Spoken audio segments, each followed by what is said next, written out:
So in the last episode, I talked about power dynamics in the Pentecostal church, how a pastor isn't just a leader, but a spiritual father, someone who you're taught to trust your life with and your faith.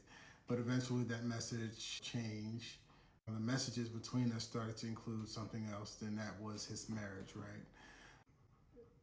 When I first saw messages like this one, I didn't really know what to do with it, because on one hand, this was my pastor talking about his personal life, and he would always say, I'm human and I need somebody to talk to, and that was the responsibility of his adjutant, his armor bearer. And then on the other hand, it was being said to me in the middle of a relationship that already had emotional intensity behind it. The divorce conversation. It didn't stop with one comment. It wasn't just one email. It wasn't just one conversation. It wasn't just one car ride and conversation. The email started describing an actual plan, how he was thinking about ending his marriage. It really felt like I needed, of all the people that needed to know this plan, I needed to know about this plan because somehow it was for me. I didn't like the way that felt. It was, in one message he wrote that he was praying as to how he was going to end the marriage without hurting the church and hurting his wife too much. And then another line, he would need my moral support while he went through that process. That's the moment where the dynamic changes for me, because now you're not just hearing about someone's marriage, you're being positioned inside of the story. You're being positioned inside of it. Being positioned inside of a marriage in the way that I was at such a young age, I didn't know what to do with that information. I felt like I needed to pray hard and fast and do all these things to protect his marriage. And in the same set of messages, there are statements that made it clear that I wasn't someone he was just venting to. He told me that I had to replace his friends that he had known for more than 20 plus years because of the connection that he believed that we had. So things were just progressing, this trying to make somebody feel unique and special, super powered in your relationship. That was an interesting dynamic. And then he said something that was really important. He asked that I always and forever remain in his life. And also that I would stay in his corner. He wanted me to stay in his corner no matter what while everything was unfolding. So the messages weren't just describing a marriage ending. They were simultaneously establishing a permanent connection or establishing where I was supposed to be in that future. Because this marriage was ending regardless, and there was a future and I was in it.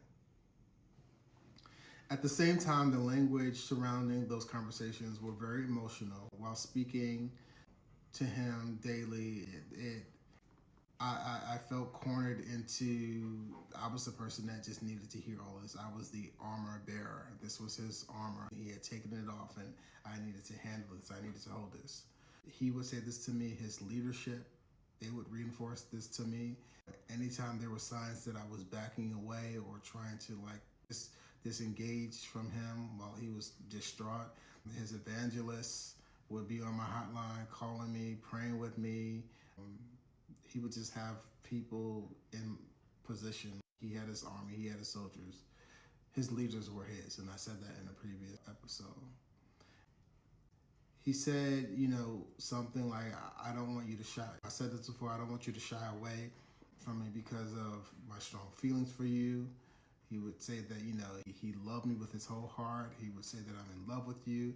So these weren't just neutral conversations about a pastor's personal problems. They were happening inside a relationship that had already been described with very explicit emotional language.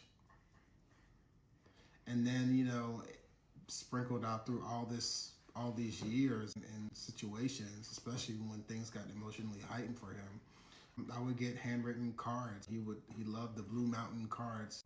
A lot of people like them, they're really good. But he would send me those very detailed and very personalized messages. And then, in addition to what the Blue Mountain cards stated, he would give me a whole letter written on the back of these cards in his handwriting, and he would sign off on them.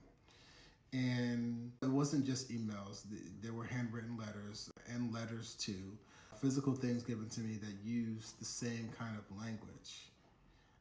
You know, he would say things like, I had no idea I would love you the way that I do. I never knew love like this. It feels good and it's scary. When you read those statements next to the emails about ending a marriage, you start to understand why the situation felt so confusing at the time. And so there's an element of future framing that we need to discuss or when we think about this conversation, right? Some messages even talked about the future directly. One email said that his future depended on me being a part of it. That kind of language makes the situation feel bigger than just a single conversation. It frames the relationship as something that's supposed to continue even after the marriage ends.